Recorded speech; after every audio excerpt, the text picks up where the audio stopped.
say about the Portland. It's like San Diego State needed a point guard, and a shooter, and they got a couple of transfers this year. It seems like you can find ways to help yourself without overhauling a roster. Yeah, I mean, I think the portal's been great for a lot of programs in college basketball. We got a lot of mid-majors, obviously 2 of them who are playing in the Final Four this year.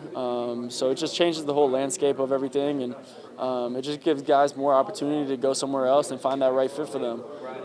With the whole sitting out rule, I think it was a little unfair to guys who maybe were on their first transfer. I understand it on the second and third because it might be a little much, but definitely on that first transfer, I think it's great if someone were to go somewhere out of high school that they didn't really match up with. I think it's great to let them go somewhere else and try to get that experience at a new program right away. So it's really helped a lot of teams, and it's kind of changing college basketball for the better, in my opinion. Where do you land on the UConn as a blue blood debate? I didn't realize it was a debate until like 2 months ago, but what's your opinion on it? Yeah, I mean, I think it's blue blood. 4 national titles since '99. That's we're looking for our 5th tomorrow night. Not many programs could say they've seen that success in the past 2 decades. So it's just a high-level program, which is NBA facilities and all that kind of stuff. So it's right up there with the rest of the Blue Bloods. Do you think winning it tomorrow would kind of end the debate? I think so. Yeah. I mean, people are always going to say yes and no, so you never know who's gonna weigh their opinion in on the situation. So it's whatever. Appreciate it. Thank you. Joey, when you were thinking about going to UConn, what went into that decision for you? Yeah, I was just looking to maximize my potential, really just sell out on this last year I had in college, and I was just looking for a coaching staff who was going to push me to my limits and help me reach that potential. Obviously with the returning guys that UConn was bringing back, and Hawkins, Dre, and Adama, just a great group of returning guys who are going to be the main piece of this team. And then obviously I was the last recruit to sign on with UConn, and so I knew who was coming here from the portal and the type of guys that they were bringing in, and I just thought I can complement all those guys. So it was just a really special group of guys. I'm sure you guys could all see it every time we step foot on the court. But credit to the coaching staff for putting this all together.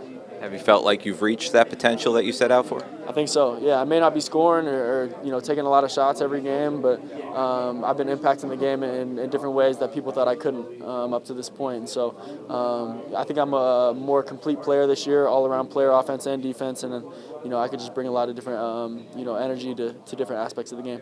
How do you beat the Aztecs, Joey? Being sharp on offense, executing our stuff because they really like to pride themselves on the defensive end. And then on defense, just being able to guard the ball, being able to guard pick and rolls and keeping them off the offensive glass. What's your message to UConn fans ahead of tomorrow's game? Get ready for number 5. We're going to do everything it takes to bring it back to Stores. So it's been a special season up to this point, but we're not done yet. What's it been like playing in this environment? 73,000. It really didn't feel like it last night, to be honest. It was, the arena's huge, so it's a little spread out, but it's incredible. Never would I ever thought that I was going to be playing in the Final Four. It was just a long shot for me, but happy for the opportunity and blessed to be here. Could you feel the love from the UConn fans? Man, it's I understand why they call it the basketball capital of the world. The fan base and the love that they show all these guys in the locker room and myself has just been something truly special, and I appreciate all of them for it. Thanks, Joey. Favorite memory of Coach Scholl? Coach Scholl, he used to call me by my full name. He used to call me Joseph a lot whenever he would get mad at me. So, but he's just a really down-to-earth dude, nice guy, and I just love him. No middle name? No middle name. He just go Joseph. That's it. What's the thinking behind the poster with the trophies? What you guys talk about? Yeah, I mean, those have been up all season. Different trophies depending on the time of the year. Like we would have the Big East regular season trophy, and then obviously Big East tournament trophy, and we had the West region up, heading into the Elite Eight and all that kind of stuff. So just a constant reminder of what we're working towards, and we got the 4 banners up in our practice gym with the empty space for number 5. Just helps motivate us to work that much harder and really shows us what we're working towards.